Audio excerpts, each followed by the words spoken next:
Hello everyone, it's Patty Behan and thank you for tuning in today.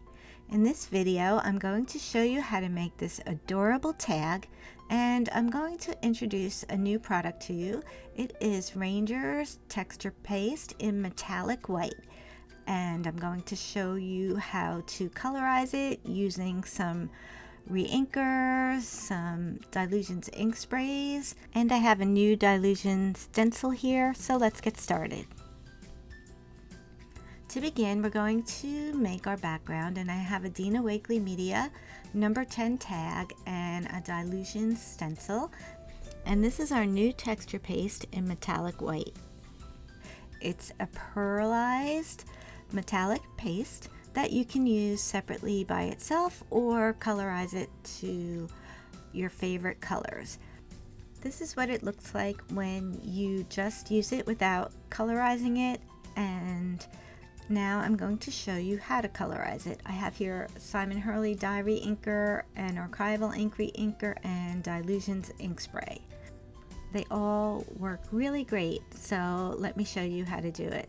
You start by using this palette knife here and just putting out a good size portion of the texture paste, and then once you have that, you start adding some drops of the dye re-inker. I'm using Minty Fresh by Simon Hurley, and I'll just start with a couple of drops. It's always going to depend on how much texture paste you use to know how much re-inker to add to it. Just keep adding more of the re-inker a little bit at a time until you get the desired color, and you'll end up with a pastel-y version. And here I am using Library Green archival ink. Out of the 3 different inks, the archival re-inker is probably the darkest. And now I'm using some Dylusions ink spray in Dirty Martini and mixing that in. Now that I have my 3 different shades of texture paste, I'm going to apply it through the stencil, working on the Wendy Vecchi Make Art Station. And I'm using the magnets to hold everything down. And this is the new Simon Hurley paste tool, and I'm going to use that for easy application. The palette knife also comes in this set, and I'm just going to apply the paste onto the scraper tool here, and I'll put all the different colors alternating next to each other like so, and then I'll just hold it like at a slight angle, and I'll scrape the paste onto the stencil, and you'll see you'll end up with a variation of color. You might have to add some more to fill in some of the blank spots. And then now I'm going to add a little texture, so I'm going to take the palette knife to just add some veins, and just so that it gives it a little more dimension. And once that's done, I'll bring it up here, and you can see that pearl color really shines through even with the re-inkers applied. So you can use this in so many different ways. So let's let this dry, and you can save this excess paste here or make another tag if you want, so you can make multiples. And now we're on to the next. Now we're going to do our stamping. So I have here the I Believe in Unicorn stamp set from Dylusions, and I'm using some Tim Holtz watercolor paper. One side has a rough side and one side has a smooth side, and I'm using the smooth side to stamp on. I'll use some jet black archival ink, and I'll ink up my stamp here really well. And then once that's done, I'm going to go ahead and stamp it onto the cardstock here and press it down so that we get a good impression. And then I'm going to add another image using the zebra and jet black archival again. And the reason I'm using the Tim Holtz watercolor paper is because I'm going to be watercoloring these with Dylusions ink sprays.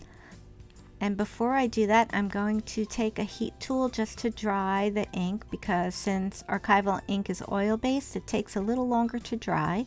but once it dries, it's permanent and it's great for watercoloring. So I have some Tim Holtz Detailer water brushes, and I filled them with Dylusions ink sprays. You just fill it with a pipette, and I also have one just with water. And to begin, I'm going to wet the area that I want to color. This will allow the inks to blend a lot more smoothly than just applying the ink spray directly onto the paper. So I'm using Balmy Nights first, and then I'll go ahead and make it darker and color in the whole image using this. And doing a little bit of shading. Use the water brush to lighten the areas, and a little bubblegum pink for the nose there. And now I'm going to use the bubblegum pink for the zebra. And I just wanted a light pink, so I used a lot of water for this. And I extended the pink because I want to make the neck a little bit longer. And then I'm going to do some journaling here. I have a Letter It black fine liner pen, and it comes in a set, and I'm using the number 9 tip, and I'm going to write just a little saying here. This is going to be like a friendship tag, so I'm writing, "I'll never forget everything you've done for me." And I chose that saying because there's an elephant there, and it's just a thank you for being a friend kind of card. Now I'm just going to put these aside and go back to our tag to finish up our background. So now that this is dry, again, you can see the texture stayed in there with the veins, and I'm using a splat box and a piece of scrap paper because I'm kind of a neat crafter, so I like to catch all the excess spray. And I'm going to use some London Blue and Calypso Teal Dylusions ink sprays, and then I have a mister bottle filled with water. And so first I'm going to spray the tag lightly with some water because I do want a lighter background, and these sprays can be really vibrant, so I'll spray some London Blue first, and then just randomly add some Calypso Teal, a little bit more London Blue until the whole background is covered. And then I'm going to add a little bit more water to blend the colors here. And you'll notice that the ink spray resists the texture paste, so that's a really cool effect. And I'm going to blot it with paper towels because, like I said, I just wanted a lighter background than what you actually see here. And now I'm going to add a little bit more water in the corner there and give it another blot. And a little more ink over there, just till I get the look I want. We'll get this out of the way, and now let me just bring this up again so you can see it.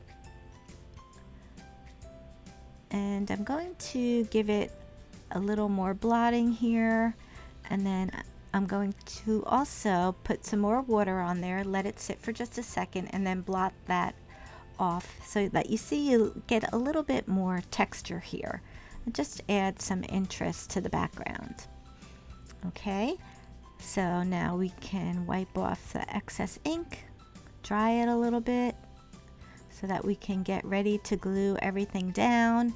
And I'll get my little images here. I've already cut them out, and I cut them right outside the black line, and I cut out my words on different lines, and I made little flags at the end. And now just to highlight the words, I'm using some Pure Sunshine, and that's a little dark, so I'm going to add some water to lighten it up.